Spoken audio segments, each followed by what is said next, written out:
नमस्कार दोस्तों, मैं शुभम द्विवेदी। आज आपको योग के विषय में कुछ महत्वपूर्ण जानकारी देने जा रहा हूँ। दोस्तों, धरती पर इंसानों ने अनेकों चमत्कार किए हैं। मानव की पैनी नज़र हर रहस्य से पर्दाफाश की जा रही है। मनुष्य संसार को देखता ही जा रहा है। आज से हजारों वर्ष पूर्व उपनिषद के ऋषियों ने कहा था कि हमारे इंद्रियों को बाहर की तरफ छेदा गया है, इसलिए हम हमेशा बाहर की तरफ प्रवृत्त रहते हैं। हमारा मन और बुद्धि हमेशा बाहर के संसार में ही डूबे रहते हैं, इसलिए संसार में परिवर्तन हमें सुख और दुख के बीच दोलायमान रखता है। विज्ञान की तमाम शक्तियों के बावजूद भी हम अपने मन को स्थायी रूप से प्रसन्न नहीं रख सके हैं, लेकिन हमारे पूर्वजों ने एक ऐसी प्रक्रिया का आविष्कार किया था जिससे हमारा मन हमेशा शांत और स्थिर बना रह सके। प्रश्न उठता है, योग क्या है? योगस्चित्त वृत्ति निरोध। चित्त के वृत्ति के निरोध को ही योग कहते हैं। कोई भी व्यक्ति अगला प्रश्न यही पूछेगा, योग करने से क्या होता है? तदा द्रष्टु स्वरूपे अवस्थानम। इससे दृष्टा अपने स्वरूप में अवस्थित हो जाता है। तो क्या हम किसी और के स्वरूप में रहते हैं? हाँ, हम जीवन भर चित्तवृत्तियों के रूप में ही रहते हैं। क्या हम कभी खुद को कभी जान ही नहीं पाते? मनुष्य के लिए इससे ज़्यादा कठिन चीज़ और क्या होगा, इससे ज़्यादा बेकार चीज़ और क्या होगा कि पूरी दुनिया को जान ले और खुद को कभी जान ही ना पाए। तो योग चित्त के ऊपर चढ़े हुए अवलंबनों को दूर करने का एक साधन है। जब मृत्यु के देवता के पास नचिकेता पहुँचे तो मृत्यु के देवता ने योग को परिभाषित कुछ इस प्रकार से किया। यदा पंचावतिष्ठन्ते ज्ञानानि मनसा सह बुद्धिश्चन विशिष्टति तामहो परमां गतिम ताम योगमिति मन्यन्ते स्त्री निर्धारणम अप्रमस्तता भवति योगो भवाप्येव। अर्थात जब पांचों ज्ञानेंद्रियों के साथ मन स्थिर हो जाए और चित्त में किसी प्रकार का विक्षेप न हो, इसी परम गति को योग कहते हैं। धम्मपद में भी इस पर काफ़ी कुछ लिखा गया है। उसमें कहा गया है, योग पाणमति पायति मूसा वाद्यच वासति लोको अधीनम अधीति परतरंच गच्छति सुरामय रे पानम च यो नरो अनुयुञ्जति इदमेवेशो लोकस्मै मूलम खनति यत्तनु। इस पूरे सूत्र में आत्म शक्ति को बढ़ाने के लिए, अपने ऊपर संयम रखने के लिए जोड़ दिया गया है। और व्यास भाष्य में भी यही कहा गया है, what is yoga? Yoga is a discipline. Yoga को डिसिप्लिन की तरह समझाया गया है। तो योग के जो दो महत्वपूर्ण विधाएं हैं, राजयोग और हठ योग, जो दो डिवीज़न हैं, ये दोनों को जानना जरूरी होता है जानने के लिए। पहला हठ योग और दूसरा राजयोग। हठ योग कहते हैं, हकारे कथिते सूर्य ठकार चंद्र उच्चते सूर्य चंद्रम सूर्य युगात हठ योग निगद्यते।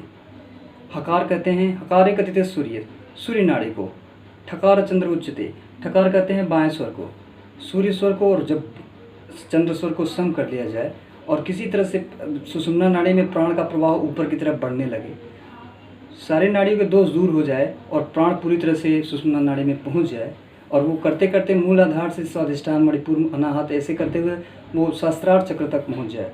तो यही इसीलिए इस हठ योग का विधान किया गया है। हठ योग हो गया। हठ योग शरीर शुद्धि पर बल देता है। हठ योग में आसन होते हैं, प्राणायाम होता है, नादानुसंधान होता है। और राजयोग की बात करेंगे तो राजयोग अष्टांग योग होता है। इसके कुल 8 अंग होते हैं। इसकी शुरुआत यम से होती है। यम, नियम, आसन, प्राणायाम, प्रत्याहार, धारा, ध्यान और समाधि। यम 5 होते हैं। सत्य, अहिंसा, अस्तेय, अपरिग्रह, ब्रह्मचर्य, ये यम हैं। नियम भी 5 हैं। शौच, संतोष, तपस्या, स्वाध्याय, ईश्वर प्रधानानि नियमाः। यम और नियम, इनके बाद आती है बारी आसनों की। हठ योग के अनुसार बहुत ढेर सारे आसन हैं। आसनानि समस्तानि यावजंतो जीवजंतव चतुर्सिद्धि लक्षाणि शिवेन कथितानि च तेषां मध्ये विशिष्टानि षोडशेनं शतं कृतं तेषां मध्ये मृत्युलोके द्वात्रिशदासनं शुभम। तो कुल 84 लाख आसन हैं भगवान शिव के अनुसार। उनमें से 32 आसनों को मृत्युलोक के लिए बहुत महत्वपूर्ण माना गया है। उन 32 आसनों के बारे में मैं आपको पूरी जानकारी दूंगा, क्योंकि लॉकडाउन का समय है, हम अपने घरों में कैद हैं और काफ़ी कुछ सुनने के लिए मिल रहा है कि लोग डिप्रेशन में आ रहे हैं। लोग अब एकांत में नहीं बैठ सकते हैं, लोग अब बाहर की तरफ जाना चाहते हैं।